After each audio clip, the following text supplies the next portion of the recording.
Over the last month, I've been thinking a lot about this day today that I'm recording this video, which is my oldest daughter's 18th birthday.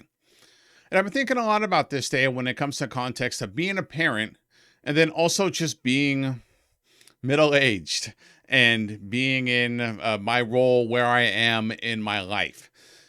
Thinking back to when she was born in 2003, I was 21 years old. I was a very young parent. I was in a very different place. But also, the world was in a much different place than what it is now. And I think that I've realized over the last month or so, as I've been preparing for this day for my daughter's 18th birthday, that I can't advise her on what's going to happen for her life in the future based on my own past experiences because the world has changed so drastically. Things are so much different. So let's go back to 2003. Think about that time when I was 21 years old and I'm preparing for my first child. I had found my job in the newspaper. I had hunted around on a few Sundays in a row. I picked out some jobs. I would drive down to the location. I would fill out an application on site. In one case, they interviewed me the same day, and a couple of days later, they offered me the job. I ended up working there 18 years. So my path that I took was much, much different than what it's like looking for a job in 2021 and beyond. I didn't have to deal with algorithms scanning my LinkedIn and my resume for keywords to see how I match.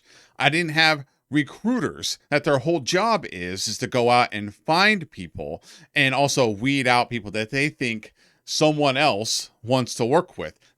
They're hiring people that don't even work directly for them. They're hiring for someone else who would also then work for someone else.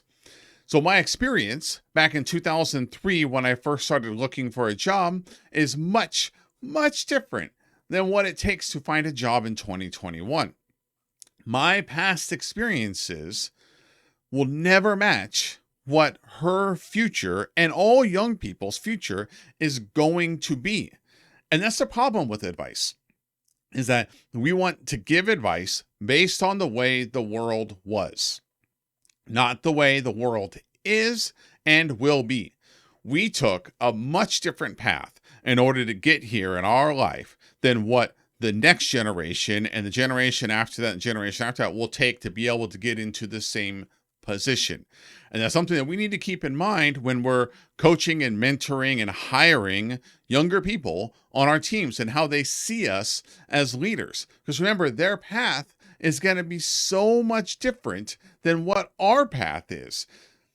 They're coming into a world that is much, much different, where remote work is a real, viable, expected option. Where there's lots of companies that run software to be able to track and monitor their employees and do all kinds of Big Brother-esque techniques to make sure that their staff is working every minute of every day. They're coming into a world where stalkerware exists, where people can stalk them across the internet and on their device. That's part of having a relationship in modern times, that there's this threat out there. They're also coming into a world where the pandemic has upended their school life, their personal life, how they'll be going into the workforce, and what the current economy is that they're going into. Where buying a house may not ever be affordable for them, where buying a car can cost $80,000. The world is a much, much different place compared to what it was in 2003 when she was born. They are also coming into a world with endless possibilities, where location and language are no longer barriers stopping them from working outside of the geographic area that they currently reside. And where we get lost as leaders is that we think that everyone wants our advice, that we need to be there to provide it for them. But they don't need us to go on these long diatribes about how things were when we came into this space and how we got here, because it's going to be much different than the way it's going to be for them. So instead of explaining the future through our lens, what if we took a step back? What if we took a step back and stopped talking and started listening? What I realized about my daughter is that she doesn't need someone to tell her what I would do in her situation. She needs me to be there when she needs help. For me not to be the driver, maybe not even the passenger in the car, but come along for the ride occasionally. To be a friend, a confidant, an ally when she needs it. And when she can't figure something out on her own, for me not to jump immediately to answers, but instead helping her figure out the answers for herself, because those are the real lessons that we need in life, and what helps shape how successful we will be in our future is based on how much information we learn ourselves, not what we absorb from other people. And we need to remember as leaders that our way is not going to be the way that it is in the future, and it's not the way that it is now.